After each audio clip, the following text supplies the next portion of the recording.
कि वे अपने विचार रखें।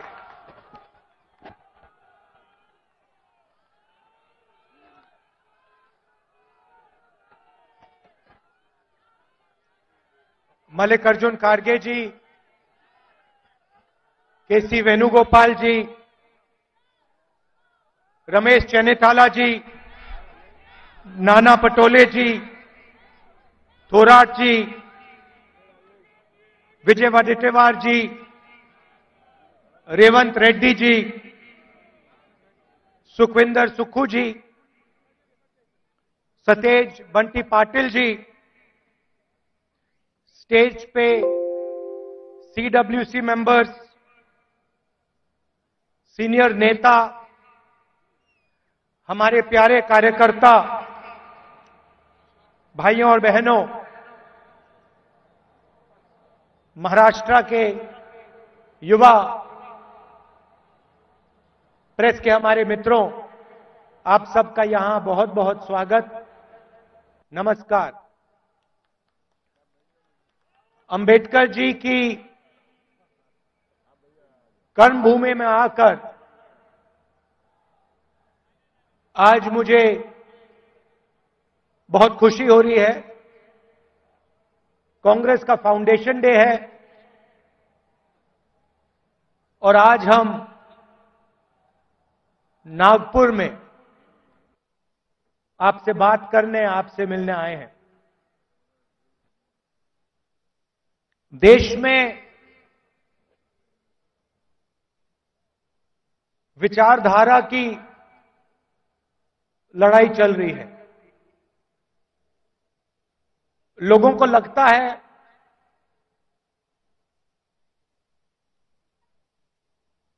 कि राजनीतिक लड़ाई है, सत्ता की लड़ाई है। वो है,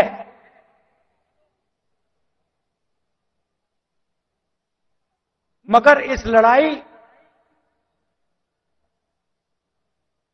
की नींव जो है वो विचारधारा की है और दो विचारधाराओं की लड़ाई हो रही है। बहुत सारी पार्टियां हैं,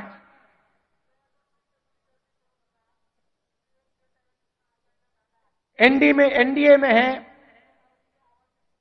इंडिया अलायंस में है,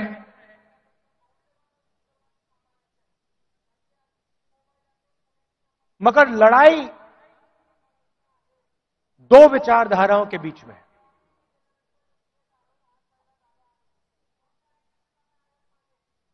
कुछ दिन पहले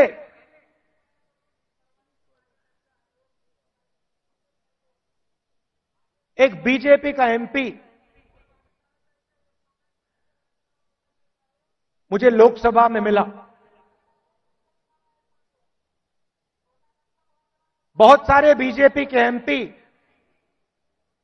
पहले कांग्रेस पार्टी में हुआ करते थे, ये भी कांग्रेस पार्टी में था।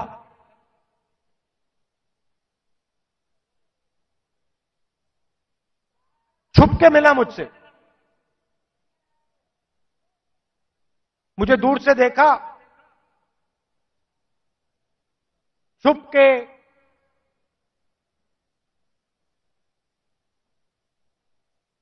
डर से कहता है, राहुल जी आपसे बात करनी है।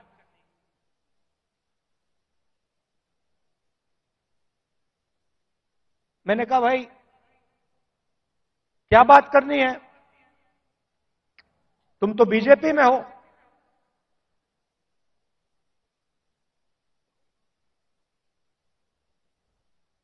और फिर उसके चेहरे पे थोड़ी सी टेंशन दिख रही थी। तो मैंने पूछा सब कुछ ठीक है क्या? मैंने सोचा शायद घर में कोई बीमार हो, कोई दुर्घटना हो गई हो। मैंने पूछा सब कुछ ठीक है?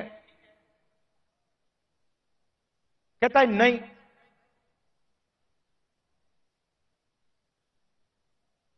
क्या हुआ?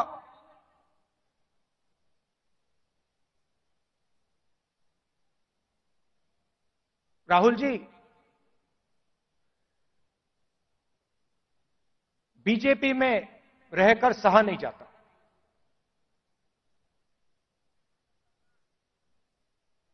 मैं हूं बीजेपी में,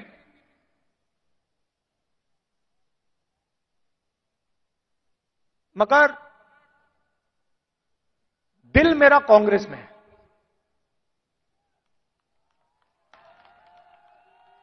तो मैंने कहा भाई, दिल तेरा कांग्रेस में, शरीर आपका बीजेपी में।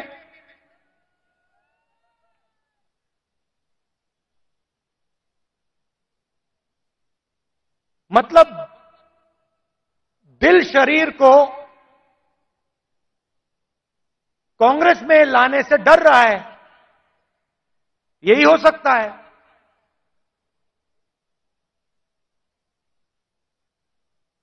मैंने कहा मन क्यों नहीं बनता वहां? आप एमपी हो,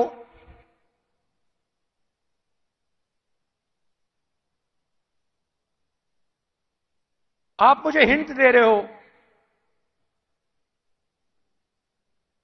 मन क्यों नहीं बनता?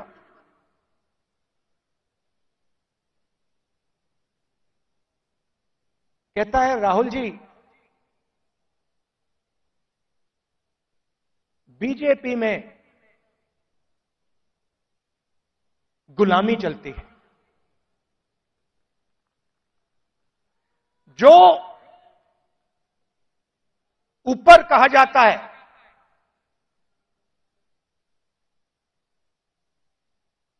वो बिना सोचे समझे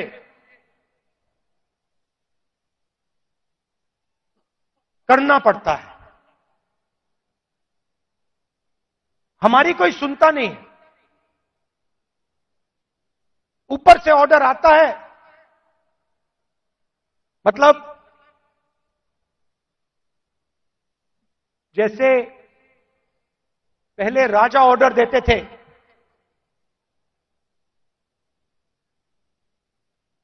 ऊपर से ऑर्डर आता है और उसका पालन करना पड़ता है, अच्छा लगे ना लगे, चॉइस नहीं होती। आपको याद होगा, हमारे जो पीसीसी प्रेसिडेंट हैं पटोले जी, ये हैं, इन्होंने प्रधानमंत्री से एक सवाल पूछ लिया था। एक सवाल पूछा था किसानों के बारे में। क्या सवाल था? जीएसटी जो आपने लगाया तो उसमें किसानों का क्या हिस्सा रहेगा? हाँ, तो सिर्फ एक सवाल पूछा। सवाल था जीएसटी जो आपने लगाया उसमें किसानों का क्या हिस्सा होगा। मोदी जी को सवाल अच्छा नहीं लगा, पटोले जी आउट हो गए।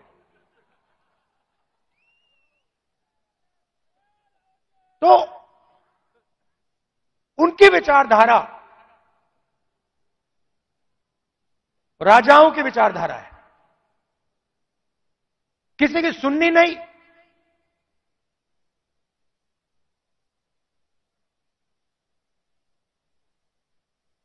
ऑर्डर ऊपर से आएगा,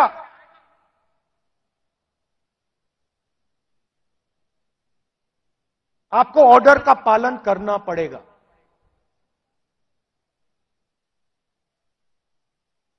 कांग्रेस पार्टी में आवाज नीचे से आती है।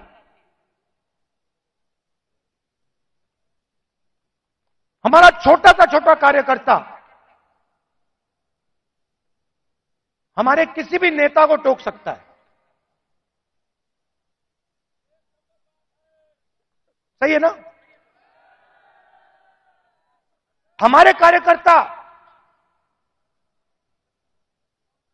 मेरे सामने आते हैं और मुझे कहते हैं राहुल जी, ये जो आपने किया मुझे अच्छा नहीं लगा। और फिर मैं उनको समझाता हूं कि देखिए मैंने ये इस कारण किया, और मैं उनकी सुनता हूं। उनकी जो आवाज है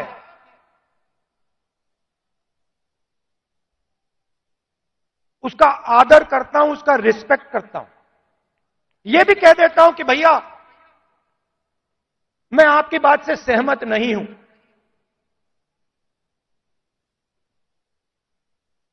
मगर उसकी आवाज सुनता हूं।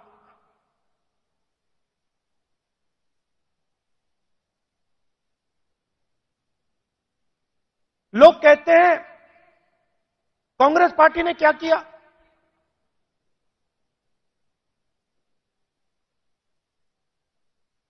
आजादी से पहले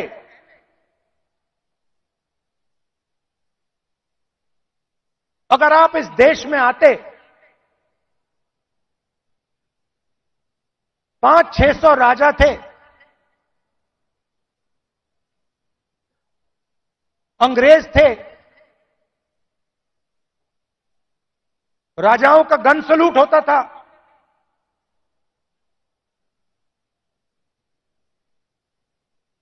किसी को 19 तोपों का सलूट होता था, किसी को 21 तोपों का सलूट होता था,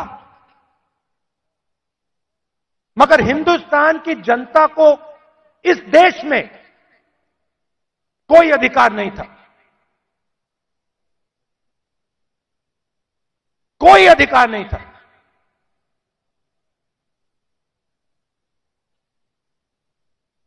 गरीब व्यक्ति की जमीन अगर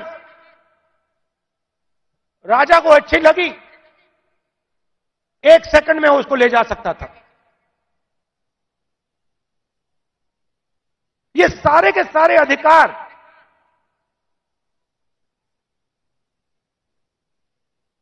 जिनकी रक्षा कॉन्स्टिट्यूशन करता है,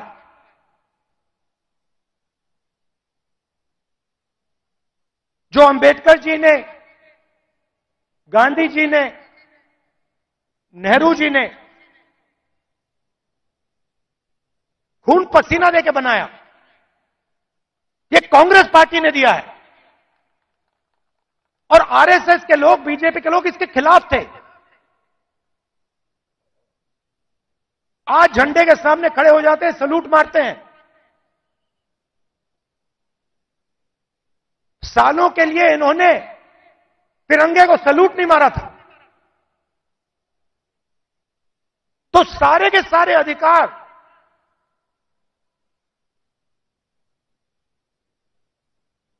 कॉन्स्टिट्यूशन से मिलते हैं।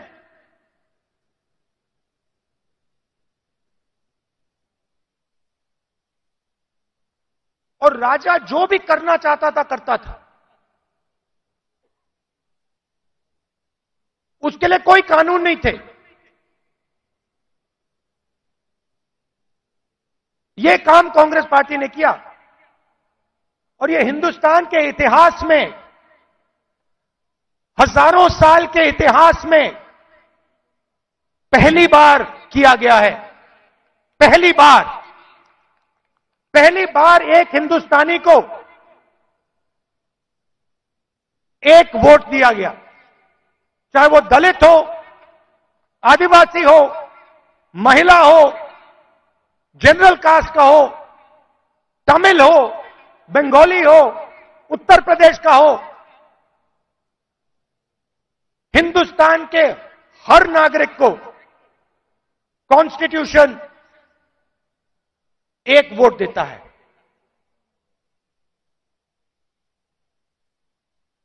यह कांग्रेस पार्टी ने किया। गांधी जी जेल गए, नेहरू जी जेल गए, अंबेडकर जी ने सालों संघर्ष किया।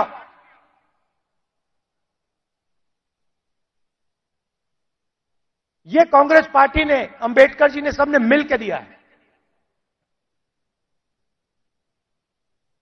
हमारी विचारधारा कहती है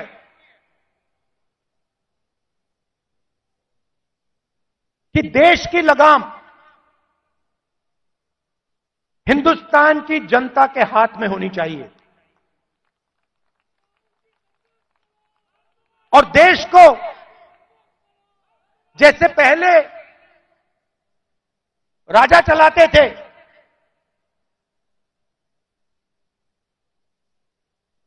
वैसे नहीं चलाया जाना चाहिए। हम जनशक्ति की बात करते हैं, लोक शक्ति की बात करते हैं। आप हमारे सारे के सारे कानून देखिए, आजादी की लड़ाई देश की जनता ने लड़ी थी, राजा महाराजाओं ने नहीं लड़ी थी।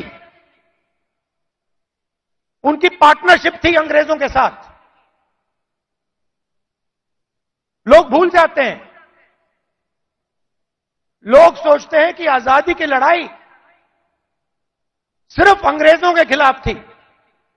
नहीं, अंग्रेजों की लड़ाई अंग्रेजों के खिलाफ थी और राजा महाराजाओं के भी खिलाफ थी। यह सच्चाई है। पार्टनरशिप थी, राजाओं महाराजाओं की, अंग्रेजों की पार्टनरशिप थी। उसके खिलाफ कांग्रेस पार्टी लड़ी थी। किसके लिए लड़ी थी? गरीब जनता के लिए लड़ी थी। अगर आप यहां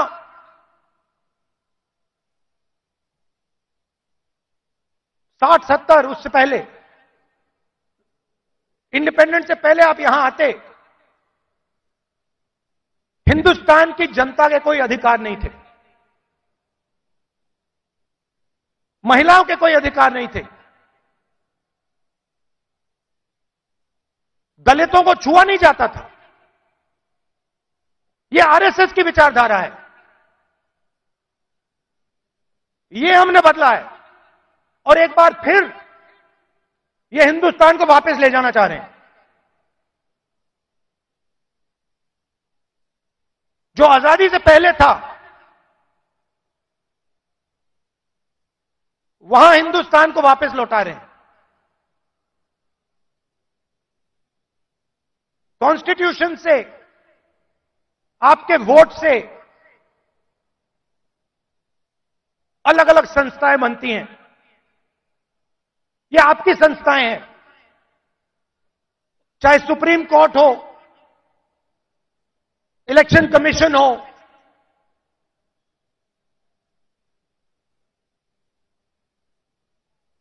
ये आपकी संस्थाएं हैं। सारे के सारे इंस्टीट्यूशंस पर ये कब्जा कर रहे हैं। आप हिंदुस्तान की सारी यूनिवर्सिटी देख लीजिए,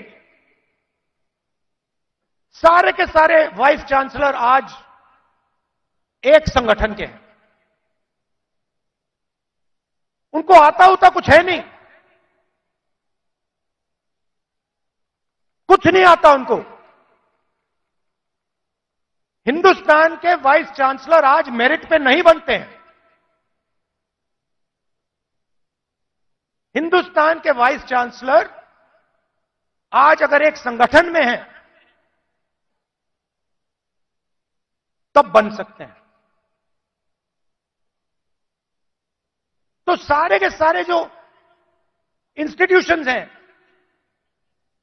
जिससे आपकी आवाज की रक्षा होती है, जिससे आप देश को चलाते हो, इन सब का ये कब्जा कर रहे हैं।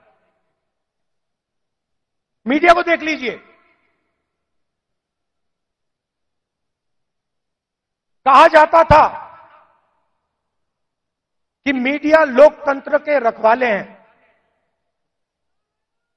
मैं आपसे पूछता हूं, क्या आपको लगता है कि आज हिंदुस्तान का मीडिया लोकतंत्र की रक्षा कर रहा है? सुन लीजिए,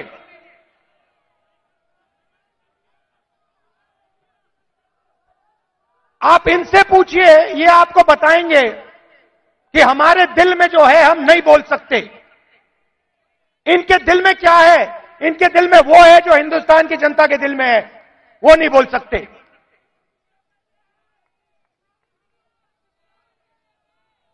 तो सारी की सारी संस्थाएं का कब्जा कर दिया मीडिया प्रेशर में।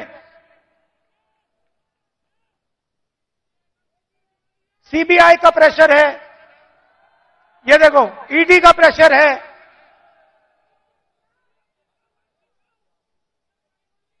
तो लड़ाई इस बात की है, हम देश की जनता को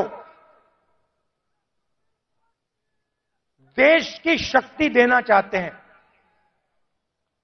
देश की जनता को देश की शक्ति हम पकड़ाना चाहते हैं। लोग कहते हैं कि कांग्रेस पार्टी ने सफेद क्रांति की।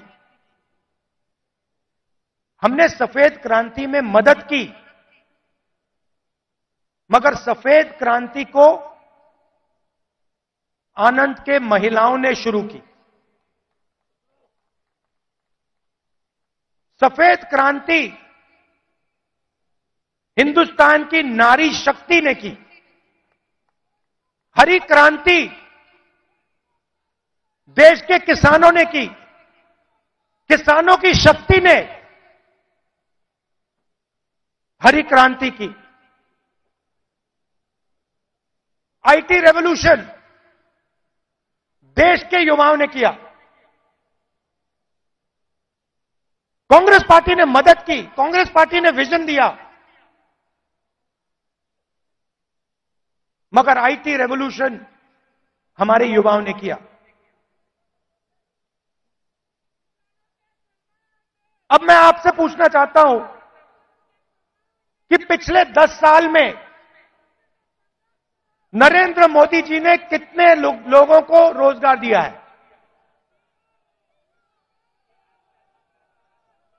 40 साल से सबसे ज्यादा बेरोजगारी आज है। और हिंदुस्तान के युवाओं की जो शक्ति है, करोड़ों युवाओं की जो शक्ति है, वो जाया हो रही है। आजकल हिंदुस्तान का युवा जॉब नहीं करता है। आजकल हिंदुस्तान का युवा 7-8 घंटे मोबाइल फोन पे कभी इंस्टाग्राम देखेगा, कभी फेसबुक देखेगा।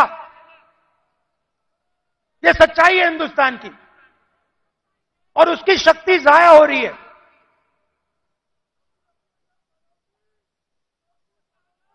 एक तरफ किसानों पर आक्रमण, युवाओं पर आक्रमण, और दूसरी तरफ हिंदुस्तान के 2-3 अरबपतियों को देश का पूरा धन दिया जा रहा है। यह सच्चाई है। भाइयों और बहनों सुनिए, कुछ दिन पहले मेरे पास कुछ युवा आए, मुझे कहते हैं राहुल जी, अग्निवीर योजना से पहले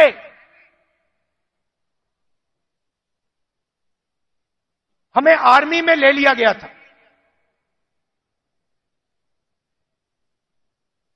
एक 1,50,000 युवाओं को हिंदुस्तान की सेना ने और एयरफोर्स ने एक्सेप्ट कर लिया था। उन्होंने फिजिकल टेस्ट पास कर दिया और एक्सेप्टेंस उनको मिल गई। 1,50,000 युवा।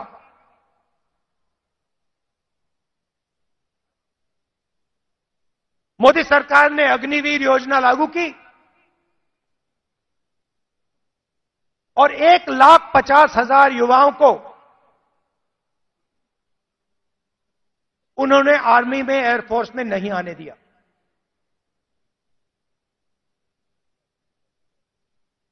देश प्रेम की भावना थी। रो रहे थे, मेरे सामने रो रहे थे।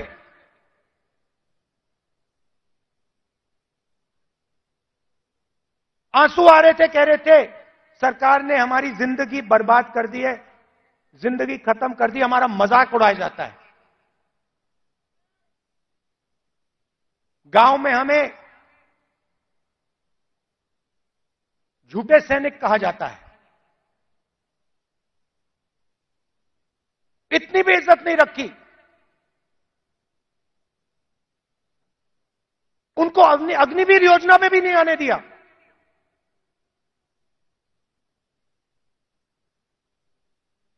बाहर उठा के फेंक दिया। फिर कहते हैं हम देशभक्त हैं।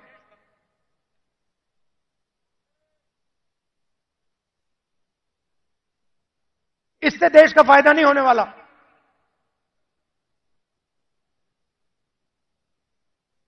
और पूरा का पूरा फायदा, देश का धन चुने हुए लोगों के हाथ में जाता है। मैंने पार्लियामेंट में सवाल पूछा, बीजेपी के लोगों से पूछा, हिंदुस्तान को 90 लोग चलाते हैं, आईएएस के अफसर हैं, पूरे बजट को बांटते हैं। मैंने पार्लियामेंट में पूछा कि इनमें से ओबीसी कितने हैं, दलित कितने हैं, आदिवासी कितने हैं। बीजेपी के लोग चुप हो गए। ओबीसी की कम से कम 50% आबादी है, दलितों की 15% आबादी है, आदिवासियों की तकरीबन 12% आबादी है।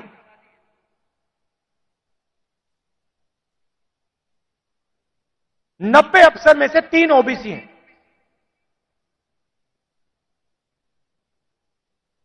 कैसी ओबीसी सरकार चल रही है? उनको कोने में बैठा देते हैं, छोटे छोटे डिपार्टमेंट पकड़ा देते हैं,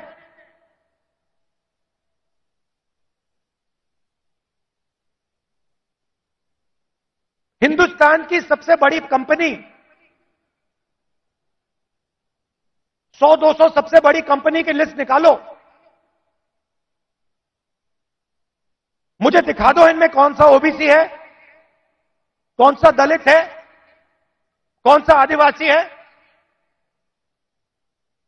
स्टेट की ब्यूरोक्रेसी में दिखा दो।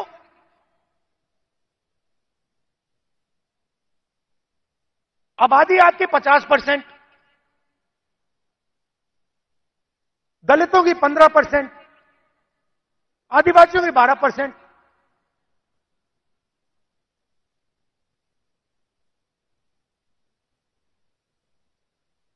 और भागीदारी आपकी कहीं भी नहीं।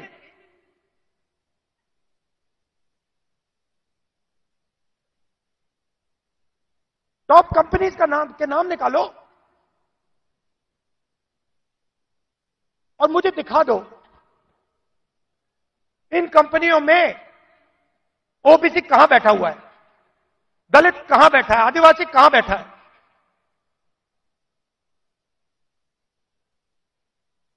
और ये सिर्फ मैं आईएएस की बात नहीं कर रहा हूं, हर फील्ड में यह हालत है।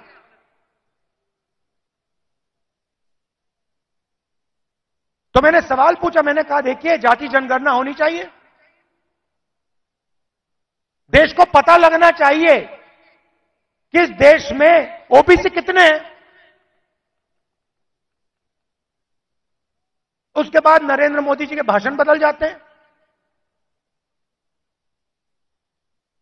पहले अपने आप को ओबीसी कहते थे, मेरे भाषण के बाद कहते हैं हिंदुस्तान में तो सिर्फ एक जात है, वो भी गरीब। अगर हिंदुस्तान में सिर्फ एक जात तो आप ओबीसी कैसे बन गए?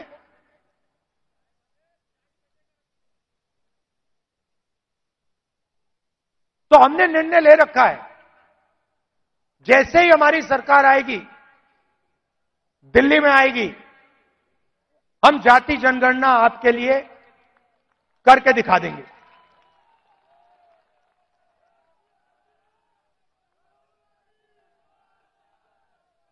और देखिए, जो मैंने शुरुआत में कहा यह विचारधारा की लड़ाई है। करोड़ों लोगों को बीजेपी की सरकार ने गरीबी में फिर से धकेल दिया है। जो काम हमने भोजन के अधिकार से, मनरेगा की मदद से किया, वो सब खत्म कर दिया इन लोगों ने। और हमें दो हिंदुस्तान नहीं चाहिए। एक हिंदुस्तान अरबपतियों का, मीडिया वालों का, सेलफोन वालों का, सपने का, उसमें कोई सच्चाई नहीं है।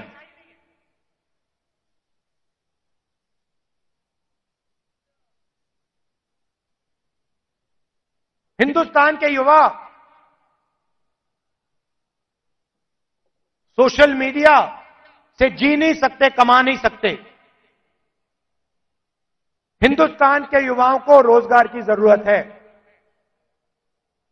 यह काम नरेंद्र मोदी जी और एनडीए की सरकार नहीं कर सकती। यह काम सिर्फ इंडिया अलायंस कर सकता है, क्योंकि इस काम को करने के लिए हिंदुस्तान की जनता की आवाज को सुनना होगा, नफरत मिटानी होगी और इस देश को एक कर जोड़कर आगे जाना पड़ेगा। कन्याकुमारी से कश्मीर हम चले, 4000 किलोमीटर चले, नफरत के बाजार में मोहब्बत की दुकान हमने खोली। आप कांग्रेस पार्टी की विचारधारा समझना चाहते हो, इस लाइन से आप समझ जाओगे। सिर्फ एक लाइन की जरूरत है।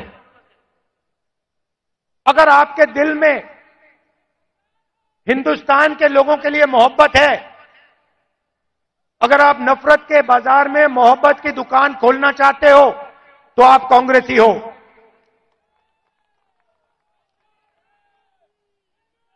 मैं कांग्रेस पार्टी के कार्यकर्ताओं से आखिरी बात बोलना चाहता हूं। देखिए, ये जो पार्टी है, और महाराष्ट्र के कार्यकर्ताओं से खासतौर से बोलना चाहता हूं, क्योंकि आप स्पेशल हो। मैं महाराष्ट्र में चला, मैं जब भारत जोड़ो यात्रा में चल रहा था, जैसे ही मैं महाराष्ट्र के अंदर आया, मैंने सोचा कि देखो, ये कांग्रेस की जमीन है, ये कांग्रेसियों की जमीन है। इस जमीन में लोगों को कांग्रेस की विचारधारा बिना समझाए समझ आ जाती है। और अगर हमारी लड़ाई शुरू हुई तो महाराष्ट्र से हुई थी, इसलिए हम यहां नागपुर में आए हैं आपसे बात करने। तो आप बब्बर शेर हो, आपको किसी से नहीं डरना। आप नहीं डरते हो, आप बब्बर शेर हो, और आपकी विचारधारा की लड़ाई है, आपके दिल की लड़ाई है। और आप और हम मिलकर, आप और हम मिलकर महाराष्ट्र में और पूरे हिंदुस्तान में चुनाव जीतने जा रहे हैं। आप सबका दिल से बहुत बहुत धन्यवाद। नमस्कार, जय हिंद।